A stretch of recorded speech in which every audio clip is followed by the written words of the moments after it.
بسم اللہ الرحمن الرحیم ثم الاصل فی هذا الباب هو الاداء کاملا کان او ناقصا۔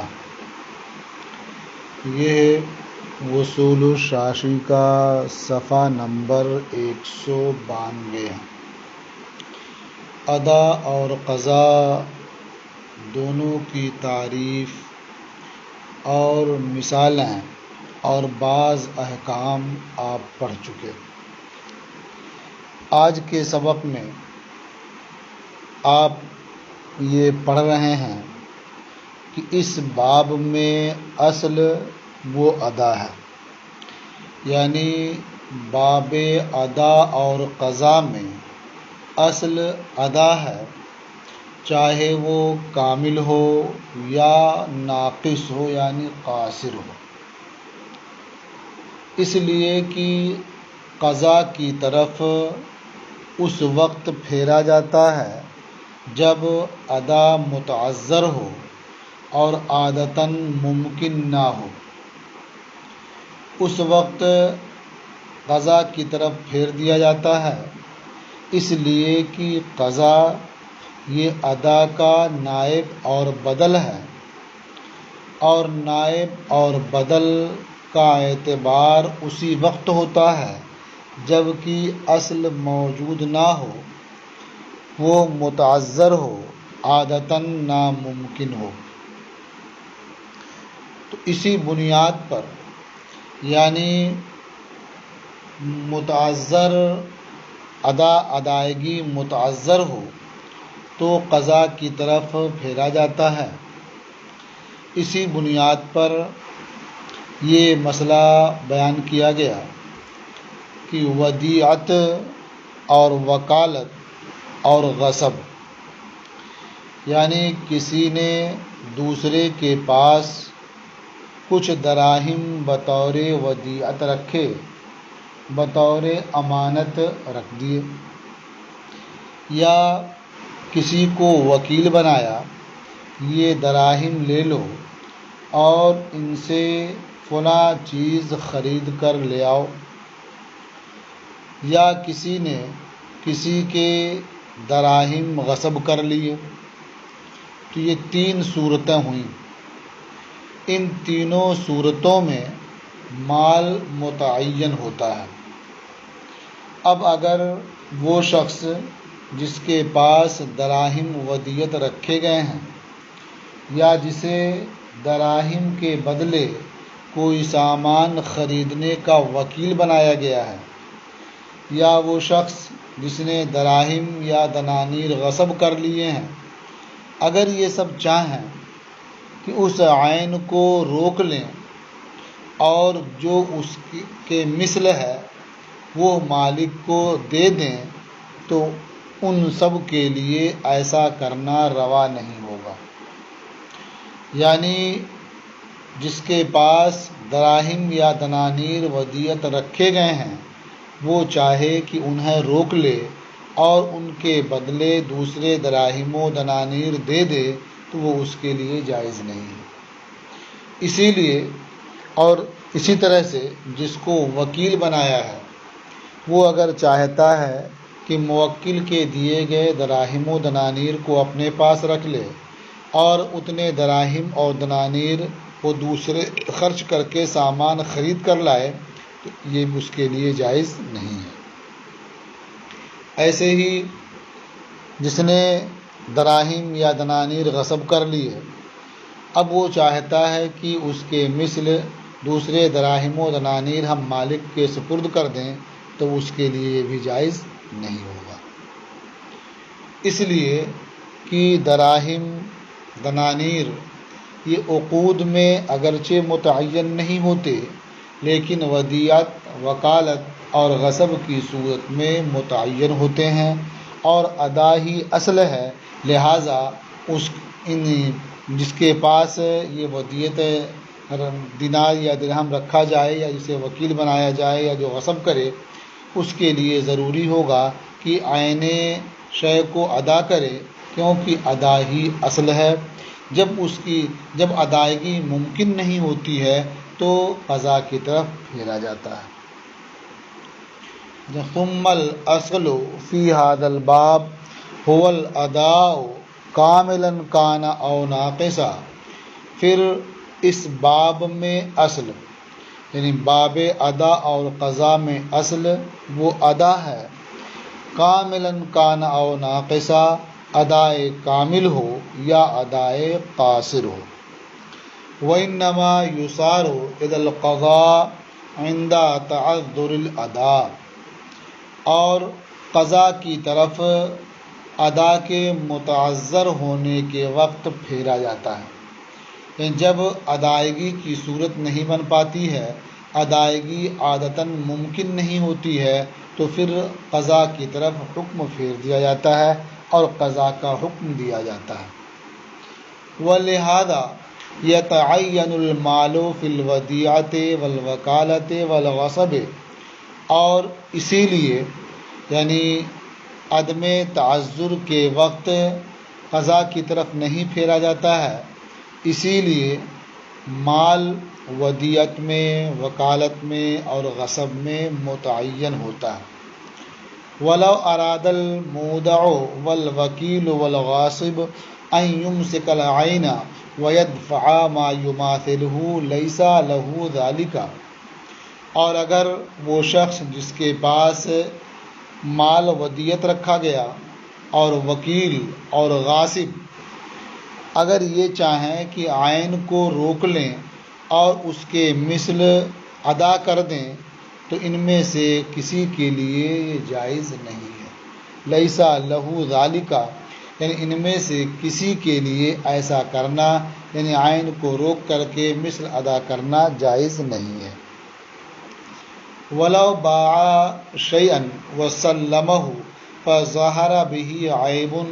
كَانَ الْمُشْتَرِي بِالْخِيَارِ بَيْنَ الْأَخْذِ وَالتَّرْكِ فِيهِ، اور اگر کسی شخص نے کوئی سامان بیچا اور وہ سامان مشتری کے حوالے بھی کر دیا، پھر اس سامان میں عیب معلوم ہوا تو اب مشتری کو اختیار ہوگا، چاہے تو وہ سامان لے لے اور چاہے تو وہ سامان ترک کر دے۔ اس بات کا اختیار نہیں ہوگا کہ وہ سامان لے لے اور جو عیب آیا اس سے جتنی کمی ہو رہی ہے اتنے پیسے واپس لے لے، اتنی رقم واپس لے لے، یہ نہیں کر سکتا۔ وجہ کیا ہے کہ جس طرح سے بیع ہوئی عیب سے محفوظ، اسی طرح سے مبیع مشتری کے سپرد کرنا یہ ادائے کامل ہے، اور عیب کے ساتھ اسے سپرد کرنا یہ ادائے قاصر ہے۔ تو اس لحاظ سے دیکھیں کہ اس نے ادا کیا ہے تو مشتری کو رکھنے کا اختیار ہے، اور اس لحاظ سے دیکھیں کہ جس پر بیع ہوئی اس نے وہ چیز نہیں دی ہے جو اس کا مقصود ہے، اس میں نقصان ہو سکتا ہے، تو اس لیے اسے واپس کرنے کا اختیار ہے۔ تو مقصود کی طرف نظر کرتے ہوئے واپس کرنے کا اختیار ہے، اور چونکہ ادائیگی یہاں پالی گئی اسے دیکھتے ہوئے اسے رکھنے کا اختیار ہے، اس لیے وہ اگر چاہے تو اسے رکھ لے اور چاہے تو واپس کر دے۔ یہ اختیار نہیں ہوگا کہ مبیع کو روک لے اور جو کمی اس کے اندر آئی ہے اس کا بدلہ اس سے وصول کرے۔ وَلَوْ بَاعَ شَيْئًا وَسَلَّمَهُ، اور اگر کوئی سامان فروخت کیا اور وہ سامان وہ مبیع مشتری کے سپرد کر دیا، فَظَهَرَ بِهِ عَيْبٌ، پھر اس میں عیب ظاہر ہوا، كَانَ الْمُشْتَرِي بِالْخِيَارِ بَيْنَ الْأَخْذِ وَالتَّرْكِ فِيهِ، تو مشتری کو اس سامان کے لینے اور نہ لینے کا اختیار ہوگا۔ وباعتبار أن الأصل هو الأداء يقول الشافعي رحمه الله تعالى الواجب على الغاصب رد العين المغصوبة وإن تغيرت في يد الغاصب تغيرا فاحشا ويجب العرش بسبب النقصان۔ اور اس اعتبار سے کہ باب ادا اور قضا میں ادا ہی اصل ہے، چاہے وہ کامل ہو چاہے قاصر ہو۔ امام شافعی رحمۃ اللہ تعالی علیہ فرماتے ہیں کہ کسی نے دوسرے کا کوئی سامان غصب کر لیا تو غاصب پر عین مغصوبہ کو لوٹانا واجب ہے، اگرچہ وہ مغصوبہ غاصب کے ہاتھ میں حد سے زیادہ بدل گیا ہو، یعنی اس میں اتنی تبدیلی آ گئی ہو کہ اس شے کا نام بدل گیا ہو، اس کا جو اصل کام ہے وہ بدل گیا ہو۔ بہر دو صورت غاصب پر لازم ہوگا کہ وہ عین مغصوبہ واپس کرے، کیونکہ ادا اور قضا میں اصل ادا ہی ہے۔ ہاں اس میں کمی پیدا ہو گئی ہے، اس لیے نقصان کی بنیاد پر وہ مالک اس سے ضمان لے گا، یعنی جتنی کمی پیدا ہوئی ہے اتنا اس سے واپس لے گا۔ مثلا دونوں صورتوں میں اس کا دام معلوم کیا جائے کہ تبدیلی سے پہلے اس کی قیمت کیا تھی، اب تبدیلی کے بعد کتنی قیمت کم ہوئی ہے، جتنی قیمت کم ہوئی ہے اتنی قیمت اس سے وصول کر لے گا اور اس عین کو بھی لے لے گا۔ وباعتبار ان الاصل هو الاداء، اور اس اعتبار سے کہ اصل وہ ادا ہے، امام شافعی رحمۃ اللہ تعالی علیہ فرماتے ہیں الواجب علی الغاصب رد العین المغصوبہ، غاصب پر عین مغصوبہ کا لوٹانا واجب ہے۔ وَإِن تغیرت فی ید الغاصب تغیرا فاحشا، اگرچہ وہ عین غاصب کے ہاتھ میں حد سے زیادہ بدل جائے۔ وَيَجِبُ الْعَرْشُ بسبب النقصان، اور نقصان کی وجہ سے ضمان واجب ہوگا۔ یہ امام شافعی رحمۃ اللہ تعالی علیہ کے نزدیک ہے، اور ہمارے نزدیک یہ ہے کہ جب اس میں تغیر فاحش واقع ہو جائے، یعنی اس کا نام بدل جائے اور جو اس کا عزم مقصد ہے وہ تبدیل ہو جائے، تو ایسی صورت میں وہ شے اب مالک کی ملکیت میں نہیں رہتی ہے، بلکہ اس کا مالک غاصب ہو جاتا ہے، اور اس کے لیے اس وقت تک اس سے نفع حاصل کرنا روا نہیں ہوتا ہے جب تک کہ اس کی قیمت وہ مالک کے سپرد نہ کر دے۔